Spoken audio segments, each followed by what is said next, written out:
Light room apps, যেটা আমরা শর্টকাটে এলআরও বলে থাকি, এইটার ওপর প্রচুর কমেন্ট আসছে কি ভাই এই অ্যাপসটা কি করে ওপেন করব, কি করে অ্যাকাউন্ট বানাবো। কারণ এটা এখন বর্তমানে খুবই জনপ্রিয় একটি ফটো এডিটিং অ্যাপস। কিন্তু এই অ্যাপসটা যখনই ওপেন করবেন এখানে সাইন ইন করতে বলবে, একটা অ্যাকাউন্ট ক্রিয়েট করতে বলবে।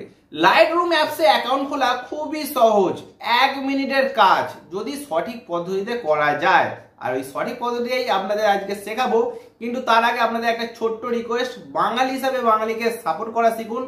আগামী দিনে বাঙালি অনেক ইউটিউবাররা যারা আছে, ভালো ভালো ইউটিউবার, তারা ইউটিউব কুইট করছে, একমাত্র রিজন হচ্ছে সাপোর্ট পাচ্ছে না। কারণ বাঙালিরা এখন হিন্দি বেশি চ্যানেল দেখা পছন্দ করে, বাঙালি ক্রিয়েটারদের সাপোর্ট কম করছে। ভাই এটা কিন্তু খুব সিরিয়াস ম্যাটার, সাপোর্ট করা শেখো ইয়ার।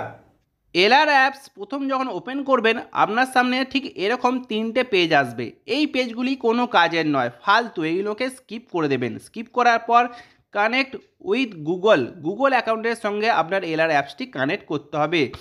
আপনাকে এরপর একটা সাইন ইনের অপশান আসবে, সেই সাইন ইনের অপশানে আপনাকে ক্লিক করতে হবে। এখানে দেখতে পাচ্ছেন অপশানটা চলে এসছে।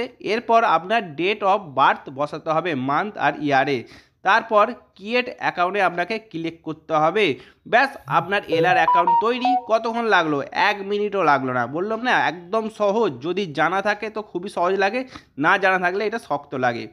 এরপর আপনারা যদি এই এলআর অ্যাপসের ওপর ফুল ভিডিও চান, কিভাবে ফটো এডিটিং করা যায় এই অ্যাপসের মাধ্যমে, তাহলে অবশ্যই কমেন্ট করে জানাবেন, আমি নিশ্চয়ই ভিডিও বানাবো। আশা করি আজকের ভিডিওটা দেখার পর অ্যাকাউন্ট ক্রিয়েট করতে আপনাদের আর কোনো সমস্যা হবে না। কোনো যদি সমস্যা দেখা যায় অবশ্যই একটা কমেন্ট করে জানাবেন, আমি আপনাদের কমেন্টের রিপ্লাই অবশ্যই দেবো। আর আপনাদের যদি কোনো কিছুতে ডাউট লেগে থাকে, কোনো যদি কিছু জানার থাকে, অবশ্যই কমেন্ট করে জানাবেন, আমি সেই টপিকের উপর ভিডিও অবশ্যই বানাবো। ফাইন বন্ধুরা, আজকের ভিডিওটাকে এখানেই সমাপ্ত করছি। এখন টাটা, বাই বাই।